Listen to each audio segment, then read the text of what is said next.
dnešnom videu nás čaká ultimátny crash test drinku od youtubera Tariho. Predtým, než tento drink šialene otestujeme, tak si myslím, že by sme si túto príchuť koly mohli ochutnať. Takže plechovku si takto otvoríme.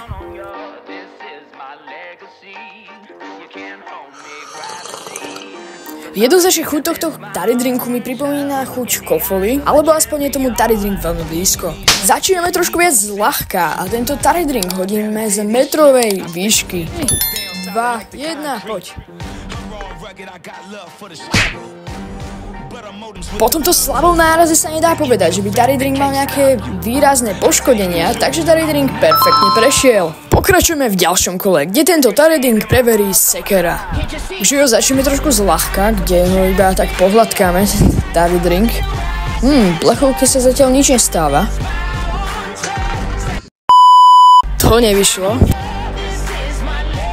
Kámo, tak to bola dobrá rana. Po tejto skúške vyzerá plechovka nejako takto, alebo lepšie povedané celá preohýbaná a nevyzerá to s ňou vôbec najlepšie. Takže toto kolo vôbec neprešlo. Tentokrát Tari drink pustím až z 2-metrovej výšky.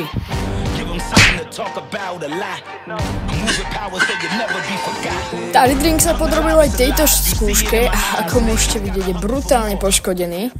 A nevyzerá to s ním vôbec dobre.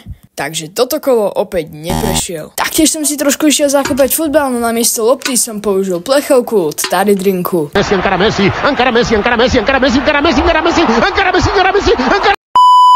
Po tomto crash teste vyzerá plechovka od Tari drinku nejako takto, no a asi to netreba ani veľmi okomentovať. A aby ste si vedeli predstaviť, ako vyzerá plechovka, ktorá neprešla môjim crash testom a ako vyzerá plechovka, ktorá ním prešla, tak tu to máte aj na menšie porovnanie.